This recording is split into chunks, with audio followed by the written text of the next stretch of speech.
Hello, I'm Zoe Davies and welcome to Thanet Writers Investigates Using a Writer's Room. With daily life becoming so busy, it is increasingly difficult to find the time to switch off. As writers, we find ourselves craving the solitude that will allow us to feed our creativity. Jess and Francesca think that they have the perfect solution. As the team behind the Writer's Room in Margate, they provide a space where you can lose yourself in your work without disturbances. But what exactly is a writer's room? I have come to find out.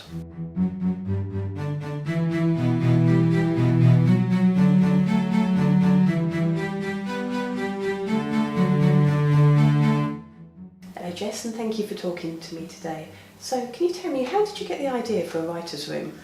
Ever since I moved to Margate, I've been looking at buildings around town and thinking, wouldn't it be lovely if there was such a thing as a bookshop, an independent bookshop in Margate, and also thinking about how you could then make that bookshop the hub of a community and really have somewhere for writers and creative people to go and just immerse themselves in books. So I'd sort of been walking around and thinking about this for some time before I found out about the Margate Bookshop, which is a project that Francesca Wilkins had already started up and was running out of the Turner Contemporary as a pop-up as part of the Margate Bookie Festival.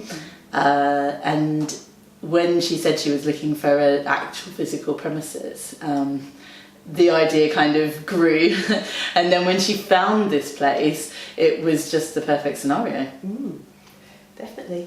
So can you tell us a little bit about the space? Yeah, so it's the Margate Bookshop Writer's Room and Poetry Library. So we've brought down some of the poetry books that I had in my own collection. We've also had some donations of magazines and books towards it, and it's something that is very fledgling at the moment, but something that I hope will grow.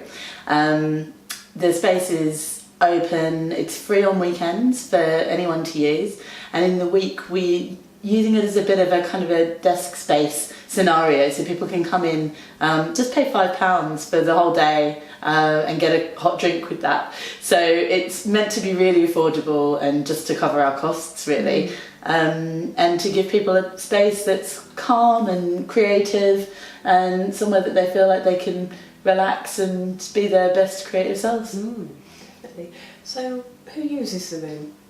Well, we had a writer in residence for the first couple of months, and he was here most days a week. Then we have different groups that use it. So Margate Stands, a poetry group, uses it for their meetings.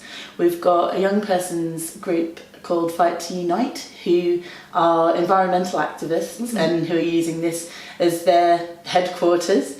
And we've also got just visiting writers who are popping in, who want a space to just chill out for a little while, and yeah, people who are just coming to look at the bookshop and interested. We've also got artists who are using the space for exhibitions. So we opened our first exhibition at the beginning of this month, and then there'll be a new one opening at the beginning of September, and there'll be a new one opening mid-October. So we plan to have a rolling series of exhibitions up here. That's a brilliant idea. Why do you feel it's so beneficial for the area?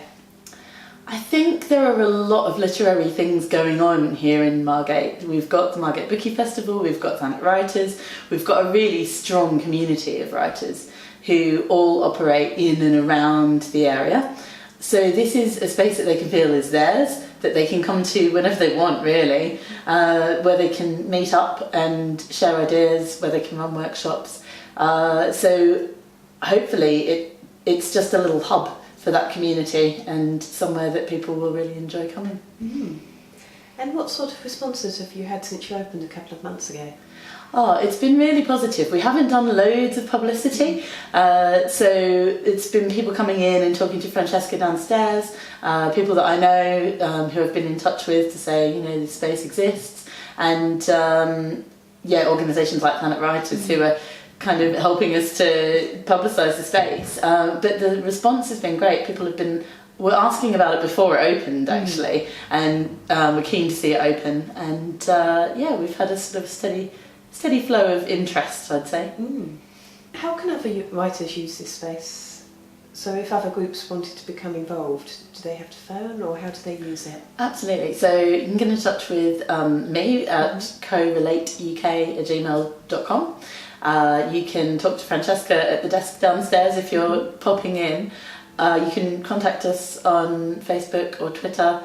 And really, yeah, it's just a matter of getting in touch and having a chat about what you want to use it for. As I said, our prices are really just to cover costs, and we're very open to pro bono relationships and people offering to, do something to help us out, and we're very open to them then being able to use the space. So we don't want there to be any barriers to people using the space. We're really keen for it to be somewhere that people can feel like they can come and, make the most of it. Oh, excellent. What sort of facilities have you got here for the writers to use? So we've got a central table for meetings. We've got a couple of desks actually, that we can pull out. We've got phone charging, a printer that they can use for a small fee. We've got the poetry library, and there's teas and coffees downstairs that Francesca provides, toilets upstairs, some cupboards where you can store stuff temporarily if you need to. I think that's everything. Sounds brilliant. Well, I think that gives us a very good overview of what we're running here. It's an excellent idea. Thank you so much for talking to us today. Well, thanks so much to you and Thanet Writers for helping spread the word. So as you can see, having a space dedicated to writing can be very beneficial. Why not pop along for yourselves and have a look? I'm Zoe Davies, and on behalf of Thanet Writers, thank you to the Margate Writers Room, and thank you for watching.